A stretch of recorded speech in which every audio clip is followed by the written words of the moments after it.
소리가 없는 곳이 있습니다. 바람도, 새소리도, 파도도 없는 곳, 살아있는 것들의 숨결이 닿지 않는 그 깊은 어둠 속에 그곳에 하나의 왕국이 있습니다. 빛은 허락되지 않습니다. 시간조차 이곳에서는 다르게 흐릅니다. 하늘도, 계절도, 태양도 없는 세계. 그리고 그 세계의 왕좌에 그가 앉아 있습니다. 우리는 그를 오직 죽음으로만 기억합니다. 차갑고 어둡고 가까이 하기에는 무서운 신 하데스. 하지만 신화를 조금만 더 깊이 들여다보면 그 어둠 속에서 전혀 다른 얼굴이 드러납니다. 그는 올림포스 12신 가운데 가장 적게 분노했고 가장 적게 바람을 피웠으며 가장 철저하게 자신의 약속을 지킨 신이었습니다. 그렇다면 왜 우리는 그를 두려워하게 됐을까요? 오늘 그 오해의 시작부터 끝까지 함께 따라가 보겠습니다. 세 명의 신이 원형 제단 앞에 서서 선택을 하기로 했습니다. 그들은 바로 번개를 든 제우스, 삼지창을 든 포세이돈, 투구를 든 하데스. 드디어 타이탄 전쟁이 끝났습니다. 수천 년의 싸움 끝에 크로노스가 무너지고 세 형제는 마침내 우주의 주인이 되었습니다. 그러나 누가 무엇을 다스릴 것인지 그 결정은 어떤 협상도 어떤 힘겨루기도 아닌 오직 제비뽑기로 결정되었습니다. 제우스는 하늘과 번개를 뽑았습니다. 포세이돈은 바다와 대지의 진동을 뽑았습니다. 그리고 하데스는 안개와 어둠의 영역, 지하세계를 뽑았습니다. 운명이 건네준 영역이었습니다. 그는 거부하지 않았습니다. 불평하지도 않았습니다. 조용히 그 어둠 속으로 내려갔습니다.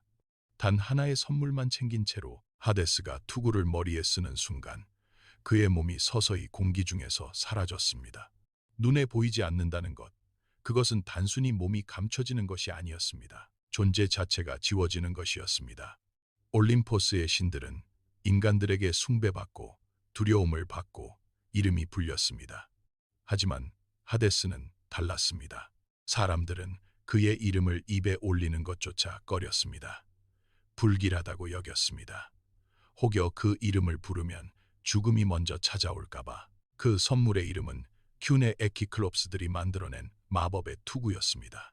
그래서 그는 점점 더 보이지 않는 존재가 되어갔습니다. 투구를 쓰지 않아도 이미 세상은 그를 보려 하지 않았습니다. 하지만 그는 알고 있었습니다.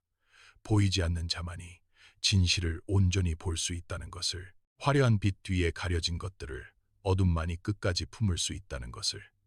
그것이 큐네에가 그에게 건네준 진짜 의미였습니다. 하데스가 어떤 존재인지를 가장 잘 설명하는 상징이었습니다. 그는 보이지 않는 곳에서 소리 없이 세상을 다스리는 자였습니다. 당신은 하데스의 왕국이 어떤 곳이라고 생각하십니까? 차갑고 텅 빈 죽음만이 가득한 공간. 틀렸습니다. 땅 아래는 비어있지 않습니다. 인간이 평생 동경하는 것들이 모두 그곳에 잠들어 있습니다. 황금이 있습니다. 은이 있습니다.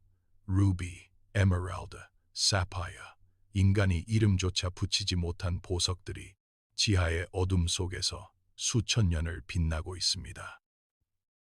이 하데스를 죽음의 신이라고만 부르는 것은 절반만 맞는 말입니다. 고대 그리스인들은 그를 또 다른 이름으로 불렀습니다.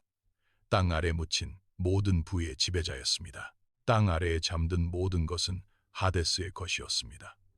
씨앗이 싹트기 전 잠드는 대지, 그 땅속 깊이 묻혀있는 황금과 은, 다이아몬드와 루비 농부가 가을에 씨앗을 심을 때 그 씨앗이 겨울을 버티고 봄에 올라올 수 있는 것도 하데스가 그 시간 동안 땅 아래를 지키고 있기 때문이었습니다. 그는 파괴자가 아니었습니다. 끝없는 순환의 수호자였습니다. 제우스가 번개로 세상을 흔들 때, 포세이돈이 파도로 해안을 무너뜨릴 때, 하데스는 조용히 자신의 자리에서 세상의 균형을 붙잡고 있었습니다. 누군가는 반드시 그 역할을 해야 했습니다. 그리고 그는 한 번도 그 자리를 이탈하지 않았습니다.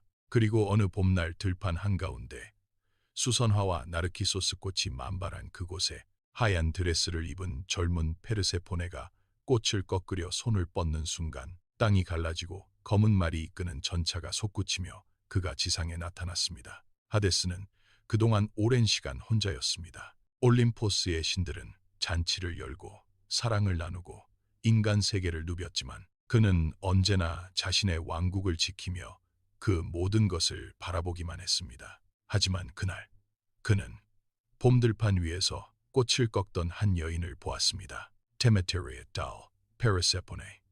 그리고 나르키소스 꽃이 피어있던 그 들판에서 땅을 갈라 그녀를 자신의 세계로 데려갔습니다. 납치였습니다. 부정할 수 없는 사실입니다. 하지만 잠깐, 여기서 한 가지를 짚고 넘어가야 합니다. 하데스는 페르세포네를 그냥 데려가지 않았습니다. 제우스에게 먼저 허락을 구했습니다. 올림포스에 어떤 신도 하지 않던 일을 그는 했습니다. 물론 그것이 납치를 정당화하지는 않습니다. 페르세포네의 의사는 묻지 않았으니까요. 그러나 주목할 것이 있습니다. 그녀를 데려간 뒤 하데스는 단 한 번도 그녀를 함부로 대하지 않았습니다. 가두지 않았습니다. 협박하지 않았습니다. 왕비의 자리를 주었고 지하 세계의 모든 권한을 그녀와 나눴습니다. 그것이 사랑이었는지 죄책감이었는지는 알 수 없습니다. 하지만 분명한 것은 하나입니다. 그는 그녀 곁에서 난생 처음으로 혼자가 아니었습니다. 하지만 그 시간 지상에서는 어머니 데메테르가 미친 듯이 딸을 찾아 헤맸습니다. 그녀의 슬픔이 얼마나 깊었는지 대지의 모든 식물이 시들었고 겨울이 끝나지 않았습니다. 굶어 죽어가는 인간들이 넘쳐나자 결국 제우스가 직접 나섰습니다. 그를 찾아갔습니다. 그리고 곧 협상이 시작되었습니다. 페르세포네를 돌려보내라. 하데스는 수락했습니다. 그런데 페르세포네는 이미 지하 세계의 음식을 입에 댄 뒤였습니다. 석류알, 단 몇 알을.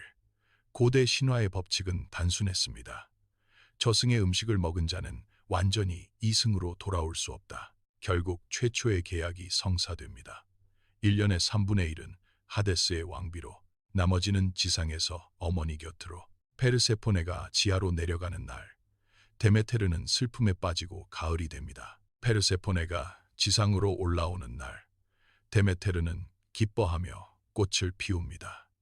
봄이 됩니다. 우리가 아는 사계절의 시작이었습니다. 그리고 또 다른 연인 민테, 코키토스 강 근처에 살던 님프, 그녀는 아름다웠습니다. 또 하데스 곁에 있는 것을 두려워하지 않았습니다. 어둠을 피하지 않았고 죽음의 왕을 멀리하지 않았습니다.